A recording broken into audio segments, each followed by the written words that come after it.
A very good morning to our Caron YouTube audience. Another joyous hello to those of you who are here with me this morning in the auditorium, and hello to those of you who might be watching on campus in various settings on our live stream circuit.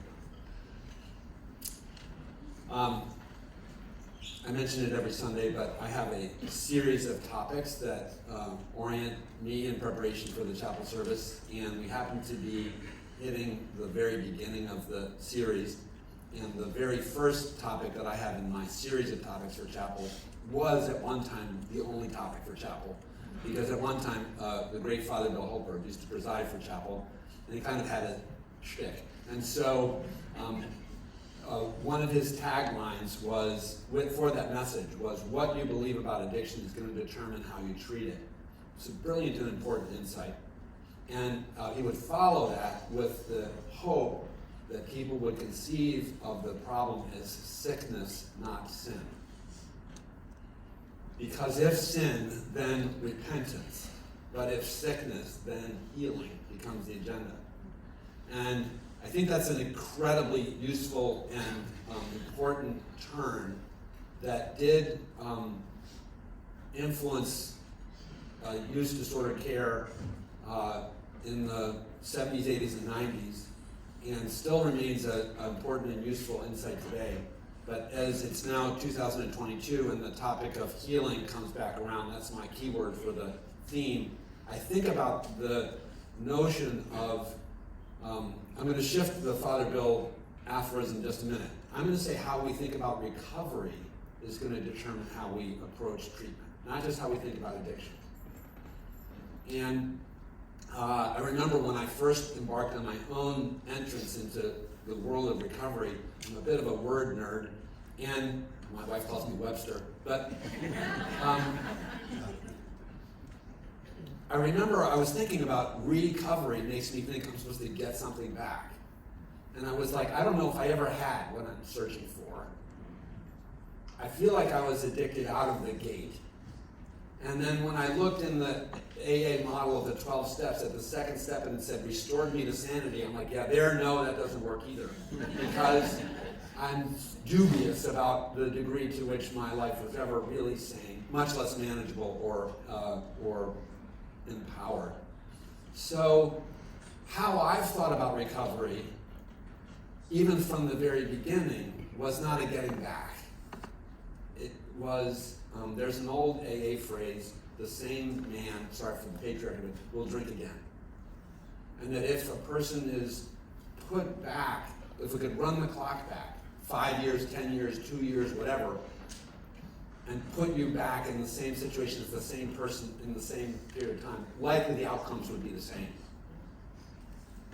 So if we conceive of people being in care as a return to a previous pre-illness state, we're undershooting the mark. That's my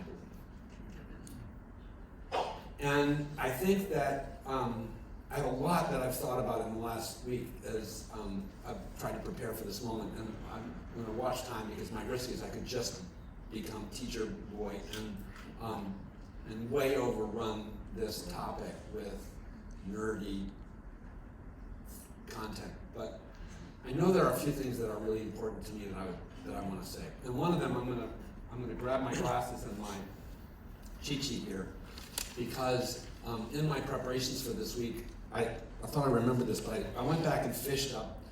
There's an organization that's referred to in the field of addiction care as SAMHSA, but that's a miss of the HS. It's Substance Abuse and Mental Health Services Administration. It's an amazing branch of the federal government's sort of resourcing for the United States in terms of mental health care. And they do a tremendous amount with addiction, including publishing helpful resources for treatment providers at every level, from Medicaid and even Medicare to what I don't flatter yourself too much, but you're viewed as being a part of high-end treatment here. This Caron is an emblematic instance of consummate high-quality care.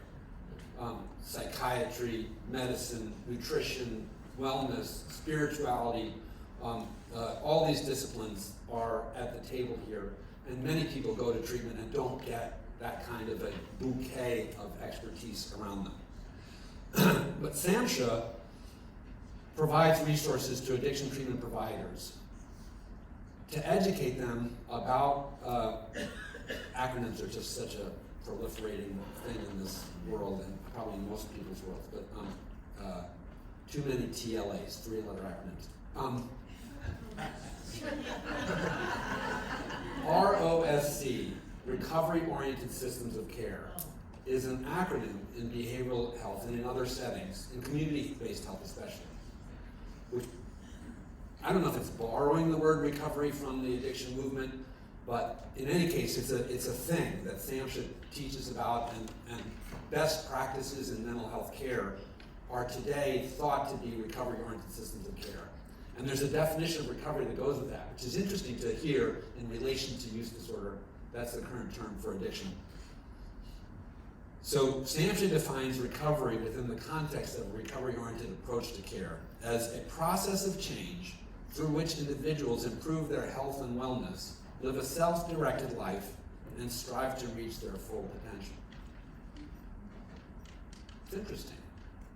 Process of change, improving health and wellness, enhancing our ability to have a self-directed life, and associated with our yearning to achieve our full potential. So I don't think I thought of recovery as that. When I came into recovery, it's like, I need to figure out how to stop drinking. And that was my focus. I'm like, I probably can still smoke weed. But, and my brother, thank God, my brother James, still living and now clean and sober, maybe 40 years or more, saw me my first couple of days and said, you know, Jack, if you keep smoking weed, you're not going to get the benefits of this program. And I remember saying, oh, thanks, James. I was wondering. Like, I didn't know. And I said, I don't know if the weed caused me to drink or the drink caused me to smoke or whatever. And we didn't have a discussion about cocaine or hallucinogenics or anything like that. But I did happen to embark on what I thought of as pure abstinence.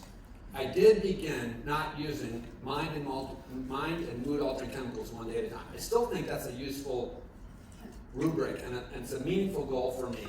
And as I reach back to my wallet and think about it, I have a 33-year coin in my wallet.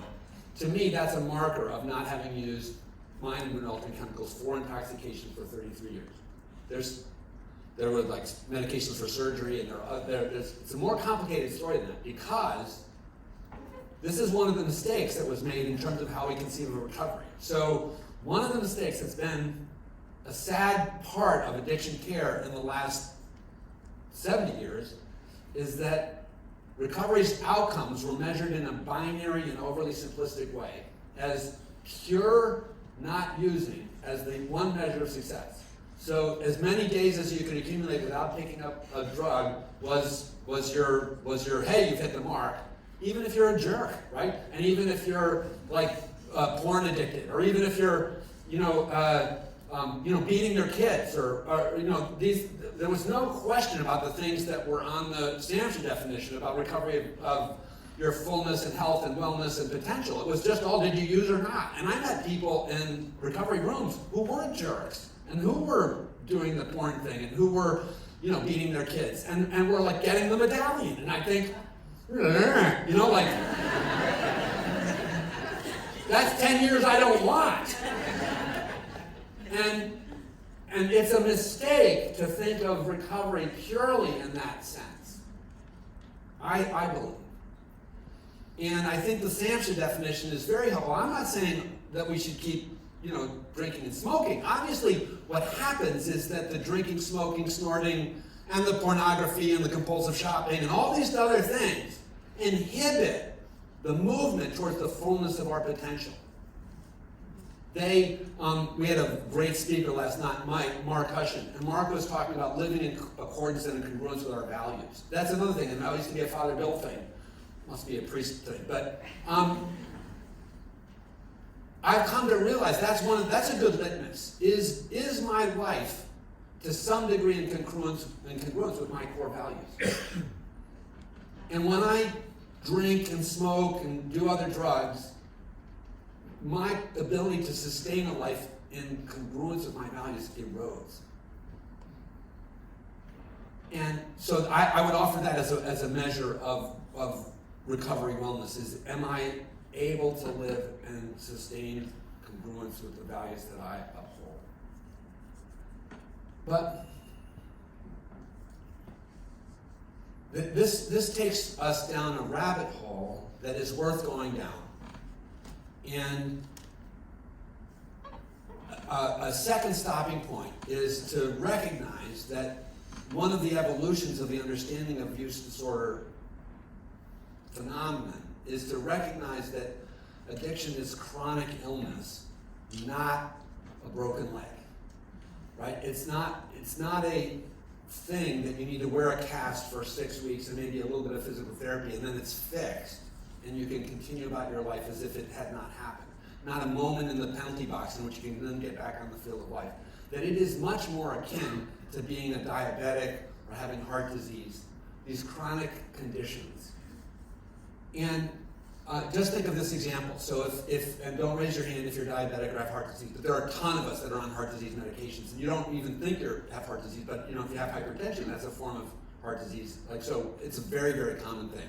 The number of you that are on blood pressure medications is high.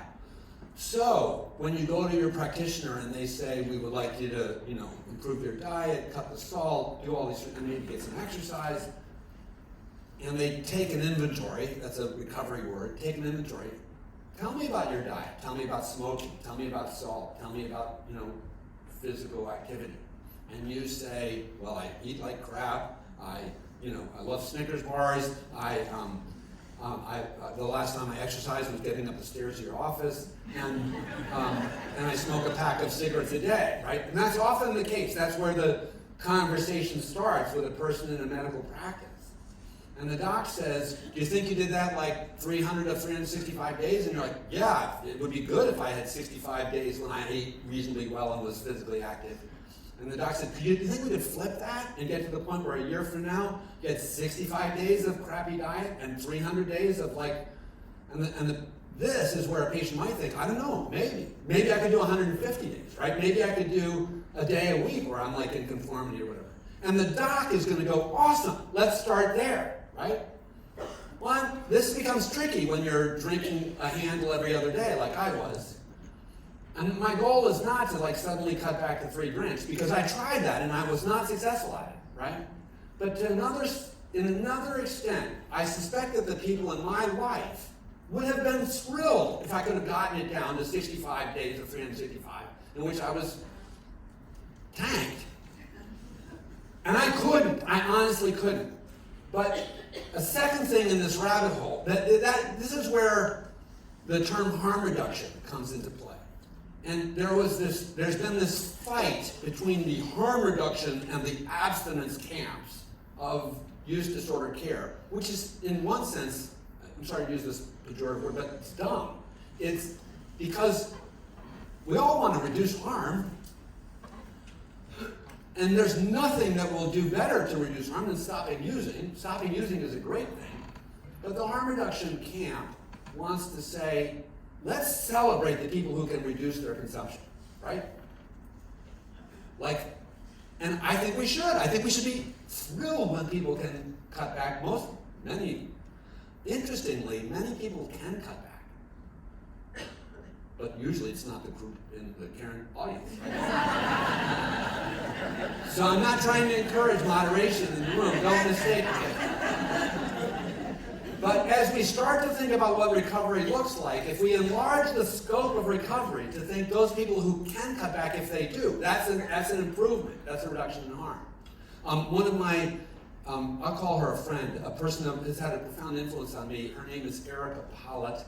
Don't guess how that's spelled, you'll get it wrong. But Erica is a leading proponent in the harm reduction movement in the denomination, in the world, but in my denomination where I'm ordained, is the United Church of Christ.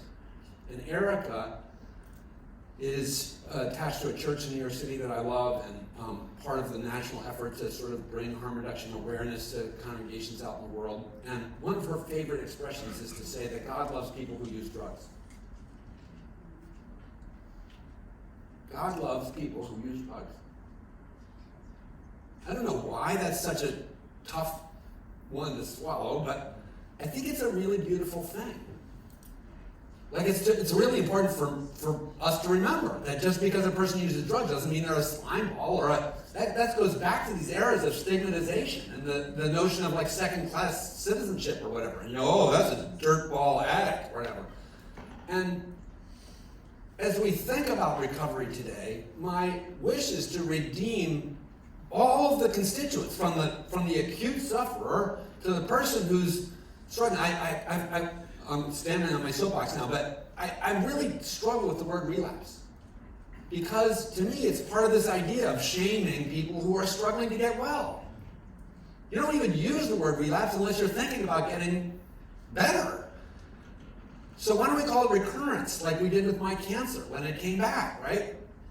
And if any of you are here for a second, third, or fourth treatment, we should applaud you because you're still trying. Not shame you. And so let me go back to where Father Bill started this message out years and years ago. What we believe about addiction is going to determine how we treat it. And if we treat it as sin, as bad person, we're stuck with this paradigm of winners and losers and failures and shame burdens.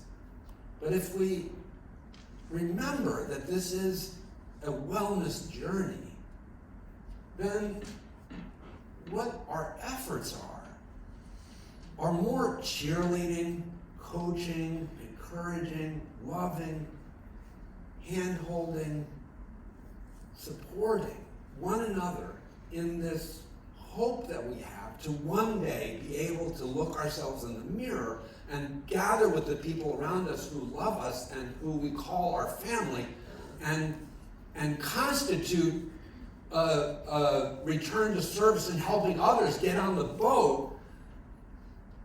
That's what recovery is, right? That's what recovery really manifests as in its most beautiful form. And people do recover. Like that's another one of these myths that Caron has decided recently it wants to embark on helping to bust. So Caron recently re-authored its mission statement. And its new mission statement is recovery is not only possible, but probable. I didn't say that exactly, but that's basically it. Is to get the message out there that when we think about the outcomes in a healthier way and in a less binary and less shaming way, tons of people do well with this problem.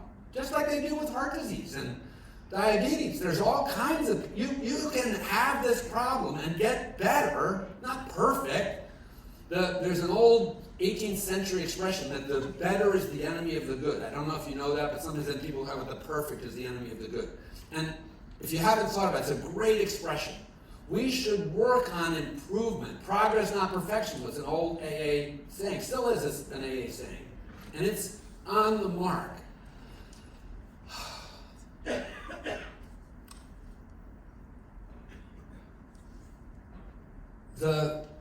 The hope that lives within me about the weekend that we just had up on the Camp Mountain,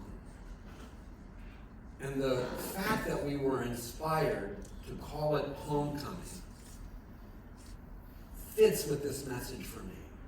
Because what happens when people do recover is a kind of homecoming. It's a homecoming to your values. It's a homecoming to your organic and like how we were evolved to be. We were not involved to pickle ourselves, which is essentially what alcoholism does.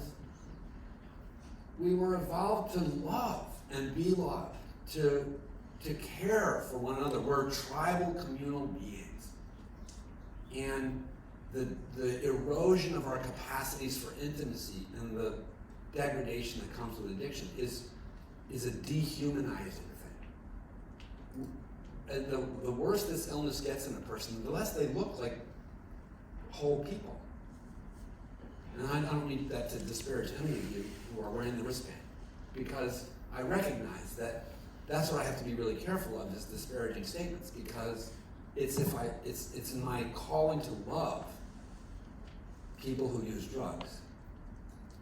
that the people I love who use drugs will be empowered to use drugs less. And that's what we can and do and should celebrate. That's what we're all about. Let's be about that today. Thank you.